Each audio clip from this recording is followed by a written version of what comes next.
জয় হিন্দ। আগন্তুক Assam police ABUB DME আৰু এনেকুৱা ধৰণৰ এক্সামত আমি আহিবলগীয়া দুটামান অংক ডিছকাছ কৰিম, যিটো আমাৰ প্ৰায় দেখা পোৱা যায়। সৰু সৰু হওক ডাঙৰ এক্সাম হওক এনেকুৱা ধৰণৰ আমি অংক দেখা পাওঁ। আমি প্ৰথম বদমাছ ৰুলটোৰ বিষয়ে জানিম আৰু বদমাছৰ আমি অংকবোৰ কেনেদৰে আমি কৰিব লাগে আমি তাৰ বিষয়ে জানিম। বদমাছ বি মানে হৈছে ব্ৰেকেট। তো ব্ৰেকেট আমি তিনি প্ৰকাৰৰ পাওঁ। আমি একেবাৰে সৰু বান্ধনি, মাজু বান্ধনি আৰু একেবাৰে বৰ বান্ধনি। আমি ব্ৰেকেট তিনি প্ৰকাৰ পাওঁ। O মানে হৈছে অফ মানে হৈছে পূৰণ বুলি আমি জানো। D মানে হৈছে ডিভিজন মানে হৈছে হৰণ। M মানে হৈছে মাল্টিপ্লিকেশ্যন মানে হৈছে পূৰণ।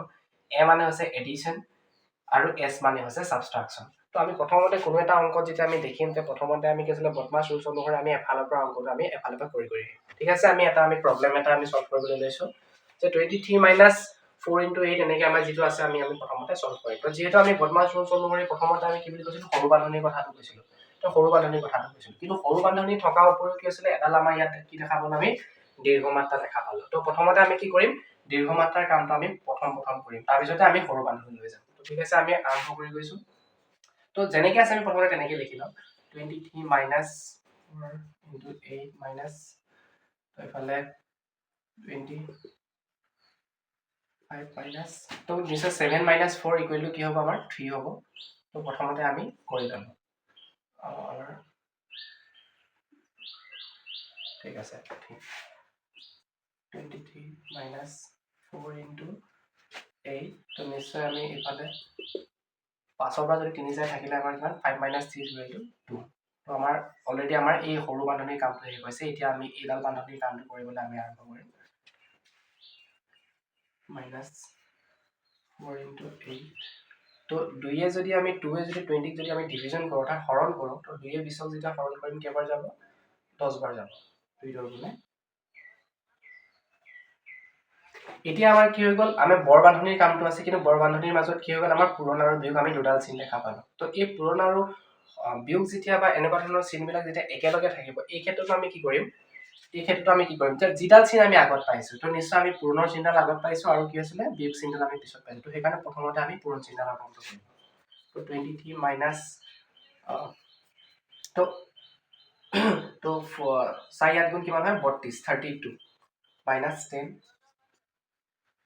তো 23 মাইনাছ তো 32ৰ পৰা যদি 10 যায় থাকিলে কিমান 22 আৰু 23 পৰা যদি 22 যায় থাকিলে কিমান 1।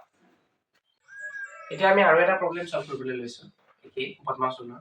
তো একেই প্ৰথমতে আমি চাব লাগে যে সৰু বান্ধনিৰ কামটো ক'ত আছে। যিহেতু আমাৰ সৰু বান্ধনি আছে, তো আমি সৰু বান্ধনিৰ কামটো আমি প্ৰথমতে কৰিম। তো 18 মাইনাছ তো যেনেকৈ আছে আমি তেনেকৈ লিখিলে হ'ল। 8 মাইনাছ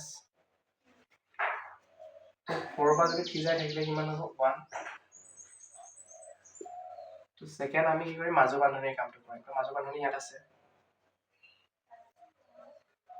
তো 5ৰ পৰা যদি 1 যায় 5ৰ পৰা যদি 1 যায় তেনেহ'লে থাকিলে কিমান 4। তো আমাৰ কি হৈছিলে দুডাল বান্ধনিৰ কাম শেষ হয়। এতিয়া কোনডাল আহিব এইডাল আহিব। তো 18 মাইনাছ তো 8ৰ পৰা যদি 4 যায় থাকিলে কিমান হ'ব 4। তো এতিয়া লাষ্টত কি হৈছিলে 18 - 4 = কিমান হ'ব 4। তো আমি আৰু এটা কুৱেশ্যন চাব লৈছো।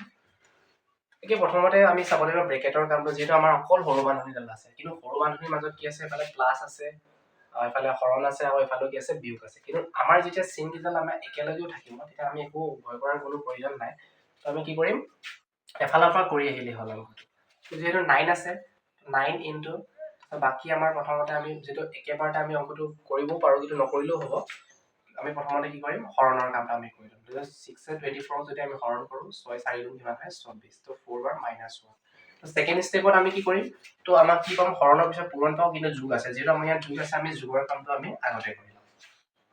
9 × তো 7 4 কিমান হ'ব 11 বিয়োগ কাম এইটো আৰু একেই প্ৰথমত এতিয়া আমি এইটো কৰি ল'ম বিয়োগৰ কামটো আছে 9 × তো 11ৰ পৰা যদি 1 যায় থাকিলে আমাৰ কিমান হ'ব 11ৰ পৰা যদি 1 যায় থাকিলে 10 আৰু 9 × 10 = কিমান হ'ব 90।